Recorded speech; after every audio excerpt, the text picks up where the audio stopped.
Welcome to Failed Utopia, the podcast about utopian ideas and paradise lost. We look at utopian concepts of the past, present, and future, as well as utopian communities and cults, which promise the world to eager followers, but inevitably fail when it all starts to unravel.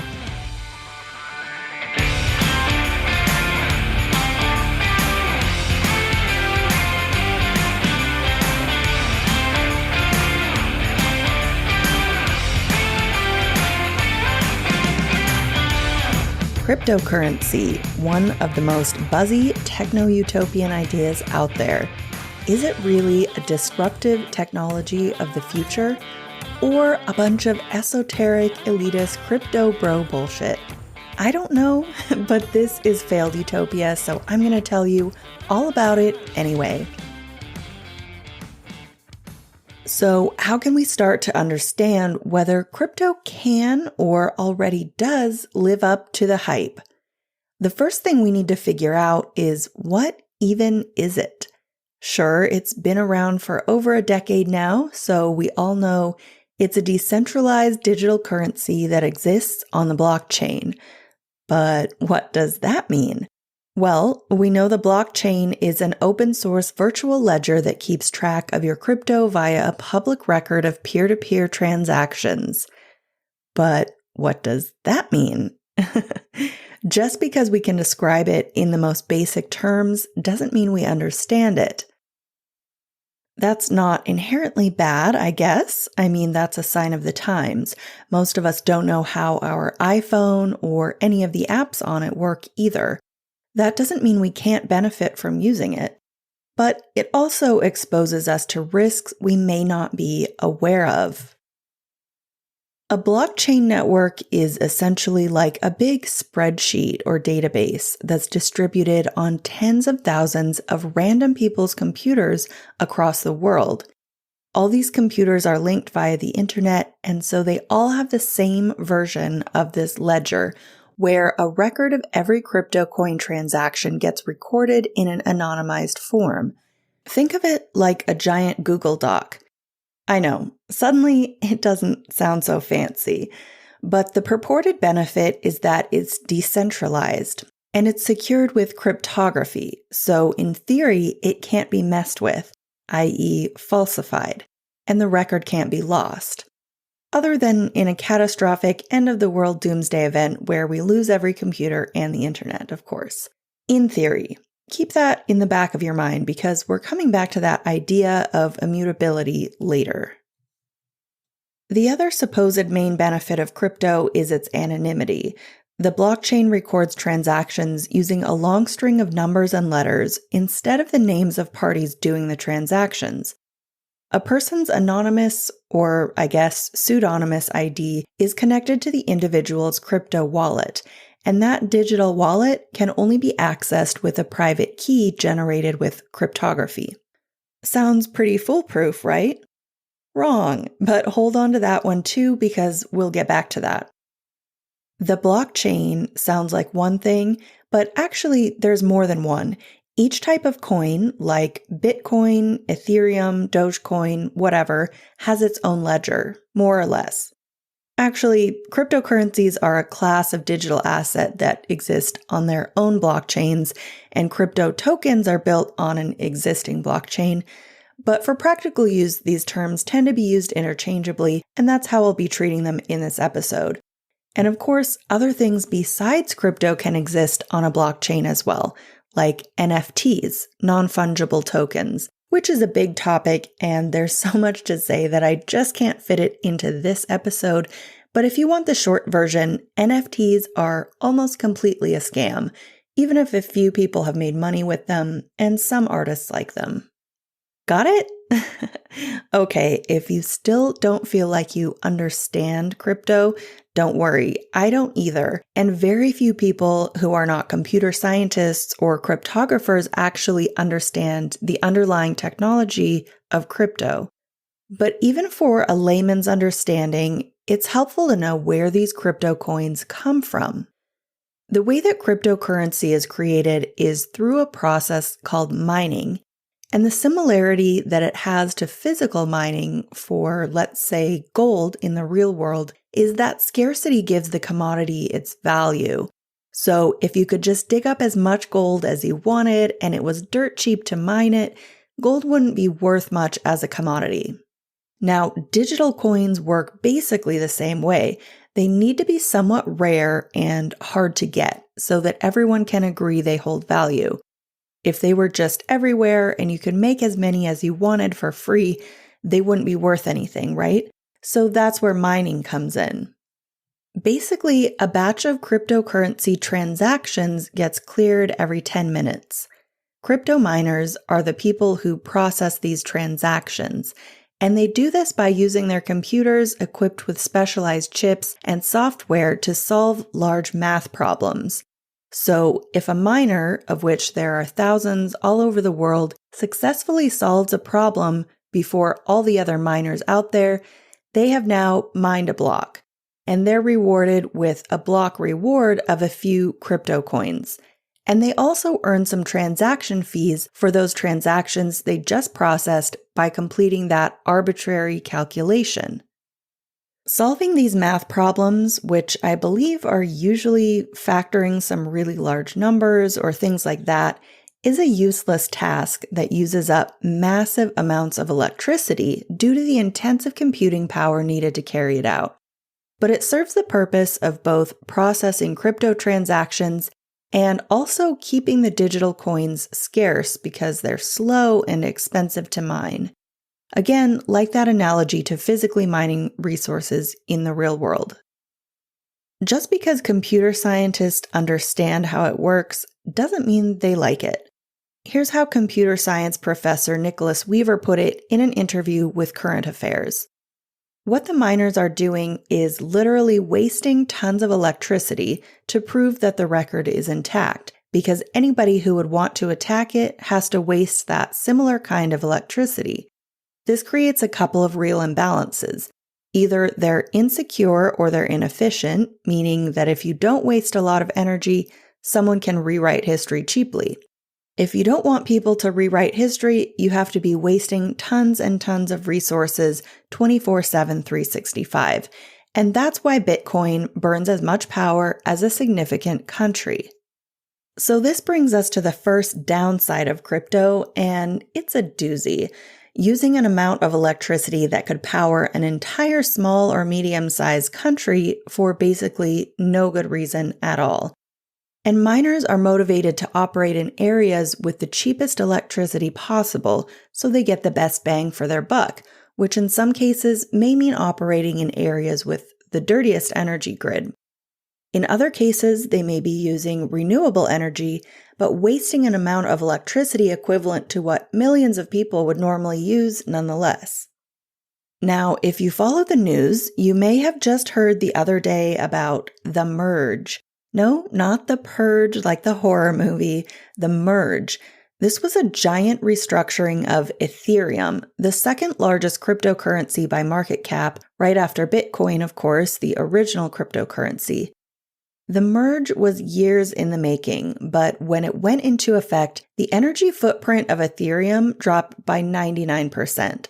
They called their maneuver the merge because it somehow involved merging two blockchains. But the reason it's such a huge change is that they moved away from the proof of work model that constitutes mining, as I described it before. Now they're using a proof of stake model. So instead of solving math problems to get a hold of new blocks to verify, miners enter a stake of their own Ether tokens into a pool. And then it's like a lottery. If you get called, you get to mine the block. But now they call it verifying instead of mining, but same thing. But the effect is that without the useless math problem solving, you need approximately 99.65% less electricity to run the system. So that seems awesome.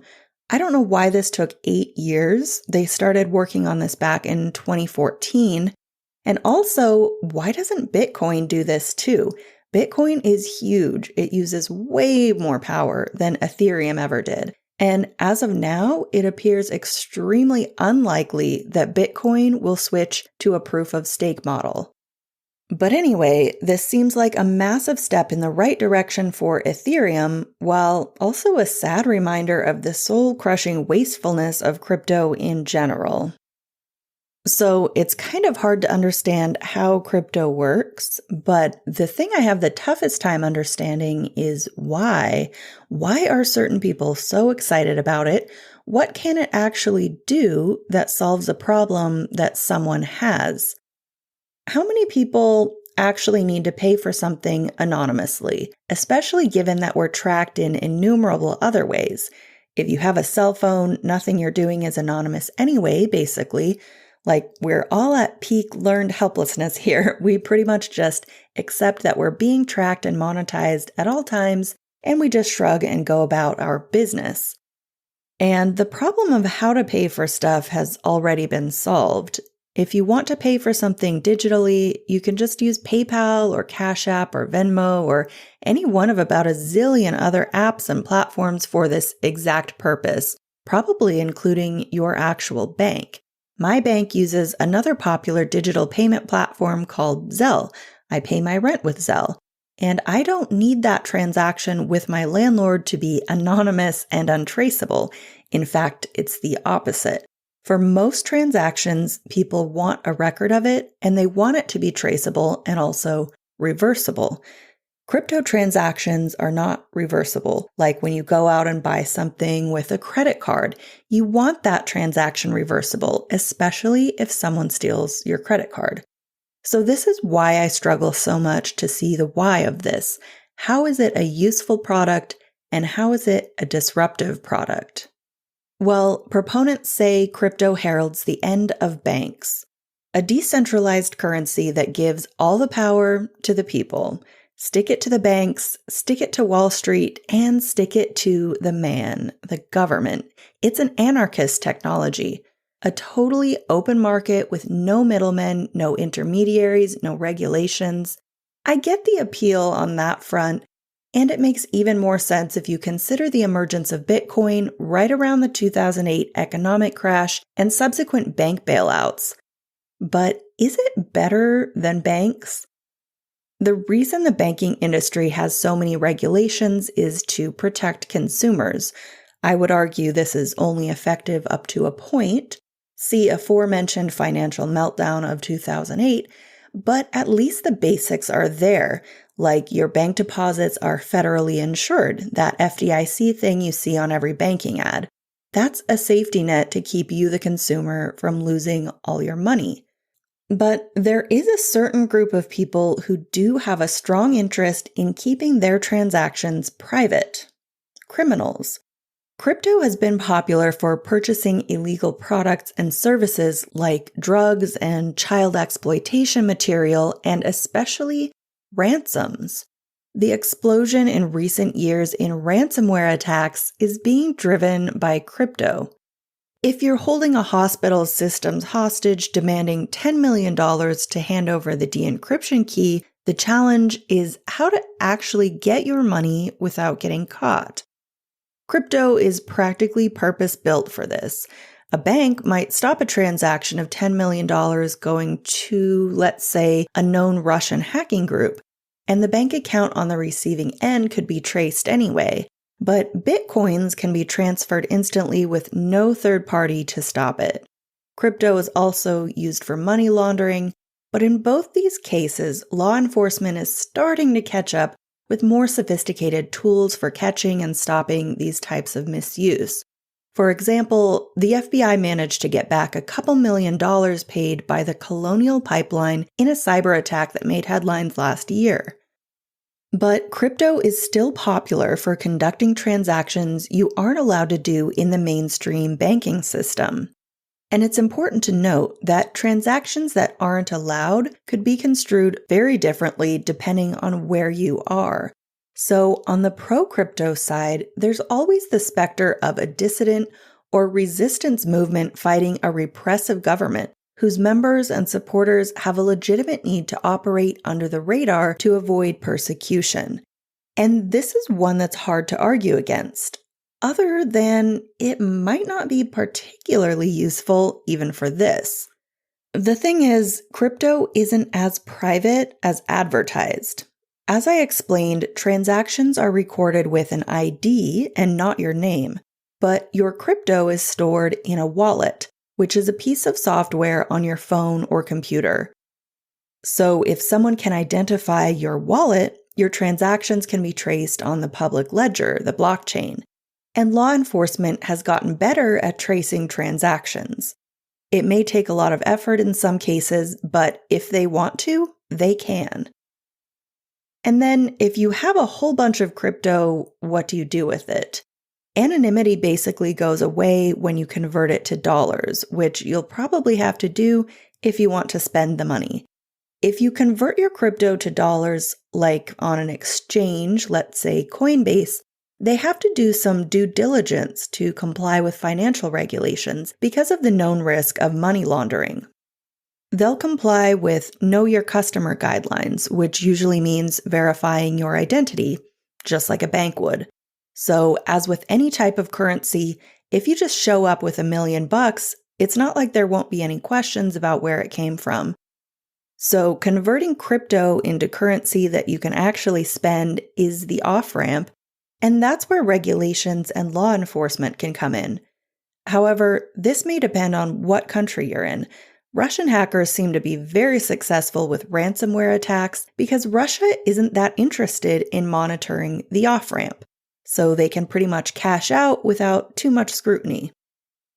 But if you're not running a criminal enterprise, what can you buy with crypto?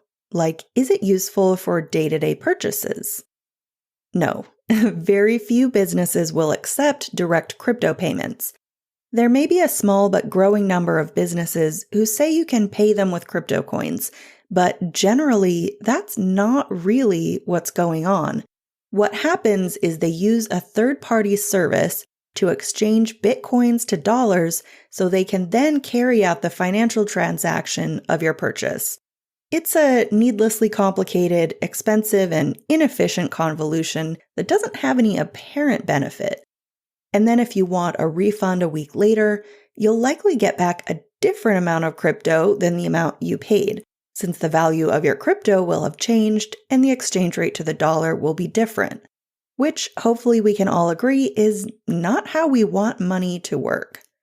So if cryptocurrency isn't useful for buying stuff, it just moves from being used for purpose to a trading commodity that people are feverishly buying up, hoping to make a quick buck, counting on the price to go up so they can sell it later. Some have likened this to the greater fool theory, its value artificially inflated by a constant supply of newcomers who hope to sell to more newcomers, and so on. Bill Gates has said that Bitcoin runs 100% on the greater fool theory, or we could call it a speculative bubble. It's really easy to buy and sell crypto these days, but some people who do quote-unquote invest in it don't really know what it is or how it works. But actually, it's even worse than that because buying cryptocurrency seems to be less like investing in the stock market and more like a Ponzi scheme. Many speculative investors are buying crypto out of FOMO, fear of missing out. Hey, you didn't buy Bitcoin 10 years ago? You didn't even know about Bitcoin 10 years ago? Oh, too bad. You could have been a millionaire. But don't worry, now's your chance. It's not too late. Or here's a brand new coin. It's the next Bitcoin and you can get in on the ground floor. And all too often, this leads to something like a pump and dump scheme, where someone hypes a coin using FOMO, a bunch of hopeful people who have no idea what's going on but don't want to miss out buy it, the price goes soaring, and then the guys running the scheme sell off, make a killing, and then the coin crashes, so everyone else who bought it loses everything. So that's the classic pump and dump. But even if it's not an outright scam, any of these coins can crash at any time. Another selling point you'll see hyped about crypto is that it's decoupled from the stock market and the overall economy. So in theory, it should hold its value even when the stock market tumbles. However, that hasn't been borne out. When the markets go down, crypto seems to go down with the ship. Possibly because people view their crypto similarly to stocks and commodities, so the same basic factors are at play. But thanks to hype, sketchy marketing, Super Bowl ads, anyone, and highly questionable celebrity endorsements, it seems that many people have been oversold on the technology as it exists today and gone all in on crypto without understanding that it's inherently risky and that there is no guarantee that any crypto coin will increase in value or even hold its value. Over a couple of weeks in May 2022, cryptocurrencies lost over $500 billion in value, including a coin called Terra USD, which crashed hard, becoming almost worthless. The worst thing about Terra USD is it was marketed as a stable coin. In other words, its value was somehow pegged to the US dollar using an algorithm. Not even going to try and explain that one, but the idea being that it solved the problem of the extreme volatility inherent to cryptocurrencies in general. Short story, that didn't work and people lost all their money, and now a co-founder of Terraform Labs, creator of Terra USD, has a warrant out for his arrest in South Korea. So all that got people talking more about regulation. Crypto doesn't have a safety net. It's not backed by anything.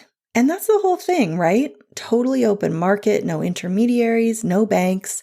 But that also makes it problematic when things go wrong and consumers lose their money. It's extremely risky. The crypto industry is rife with fraud and scams. And if something happens to your money, you're very unlikely to get your money back, as creditors found out when a Ponzi scheme run by the quote-unquote crypto king collapsed recently, leaving these investors trying to recoup about $35 million. So we're starting to see some legislators look toward regulating crypto. It even made it into last year's infrastructure bill, requiring crypto exchanges to report transaction information for tax purposes. And on one hand, you might think the crypto industry would be salivating because this legitimizes the industry, potentially opening the floodgates of new customers. But on the other hand, doesn't it also defeat the whole purpose of crypto? If it's not anonymous and doesn't exist outside of government oversight, what exactly is the point? And while some in the industry welcome a tracking and oversight entity, we already have such an entity, and it's called a bank. Just not calling it a bank doesn't change the fact that it would be carrying out the functions of a bank. So they won't call it a bank, but it works like a bank. And at that point, what good is it? Wouldn't that just be a shadow system with all the same pitfalls as the mainstream economic system? Plus, if someone steals your crypto, you can't really do anything about it. Yes, people have had their crypto stolen. But wait, I hear you saying, how can this be? Crypto is anonymous and unhackable, and no one could be blamed for thinking that, because that's what everyone tells you about crypto. But it's not really true. All someone needs to do to steal your crypto is hack into your wallet and transfer your Bitcoin to their account, and there's nothing you can do about it. Best practice would be to store your wallet on a non-internet connected device so it won't be vulnerable to hacking. But let's say your device with the wallet on it gets lost or destroyed. Bye-bye crypto. If you forget the password to your wallet, you lose your crypto. It's estimated that 3.7 million Bitcoin have been lost forever in this manner. There's that one guy who accidentally threw away a hard drive with $181 million worth of Bitcoin on it almost 10 years ago and is currently hoping to search a landfill in Wales for it with the help of some investors and robot dogs. But it's not just that one guy. Lots of people have lost their Bitcoins by forgetting their password. You can't reset your password because the wallets are intentionally set up so they can validate a password without seeing or storing it. Some people try to circumvent this risk by using a professionally managed wallet service through a crypto exchange. But why would you give your wallet to someone knowing you may never get it back, and if you don't, you'll have no recourse? A company called Quadriga, which was the largest exchange in Canada last year, is now unable to return $200 million in assets to its customers because it was storing their wallets on the company's founder's computer, and that guy died. So no one can ever access the customer's wallets again. Lose your wallet, or even just your password, lose your life savings. If this is the future of money, it's pretty depressing. So far, I can't say that crypto lives up to the hype. But could it in the future? I have a tough time believing a product so useless with mostly just speculative appeal can be the way of the future. It just seems like it does stuff we already know how to do, but worse. It doesn't seem to solve any problems, but it does create them. So let's recap. Crypto claim number 1. It's anonymous. Nope, not really, though we can probably say it's more private than traditional banking transactions because it takes more effort to trace, which keeps it popular for criminal use. Crypto claim number 2. It operates outside of government oversight. Again, not really, and to the extent that it does, it creates an environment ripe for fraud and crime. And with governments increasingly looking to regulate crypto to try and spare customers from the tsunami of fraud, theft, and Ponzi schemes, that claim is likely to become less and less true going forward. Crypto claim number 3. It's useful for buying things.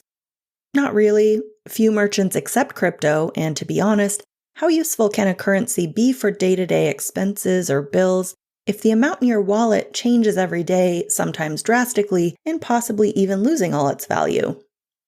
Crypto claim number 4, it's a good investment. Maybe. You might get lucky.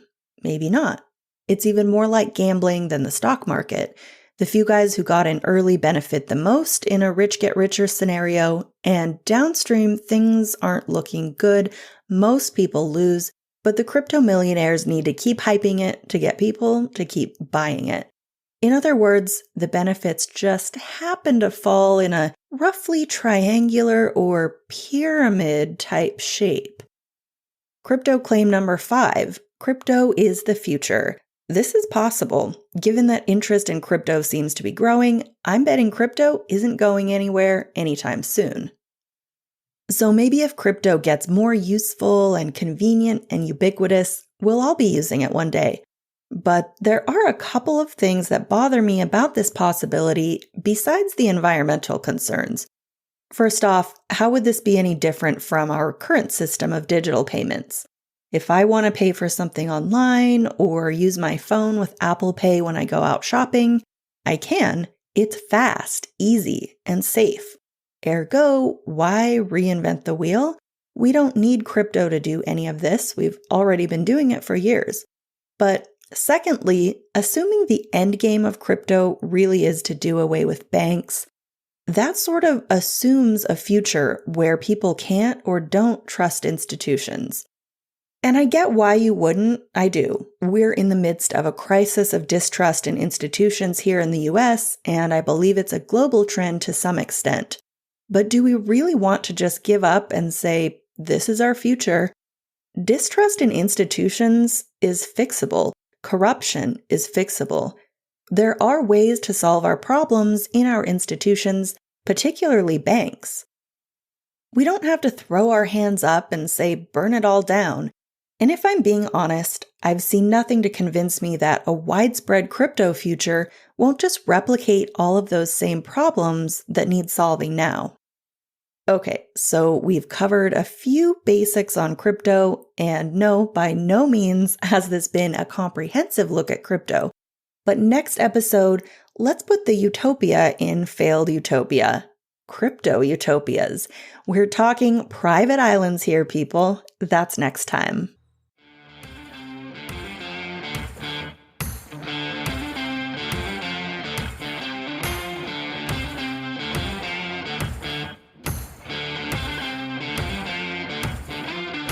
If you enjoyed this episode, please follow and leave a rating or review on Apple Podcasts or wherever you listen to help other people find it. Tell your friends about it, and if you want to support the pod directly and help keep new episodes coming, you can donate to the show through the link at the bottom of the show notes. Connect and stay in the loop on the website failedutopia.com or the Facebook page at Failed Utopia Pod. Failed Utopia episodes are written and produced by me, Anna Roberts. The burning palm tree painting featured on the cover is by artist Perry Vasquez. My intro music is by Elliot Middleton. See you next time.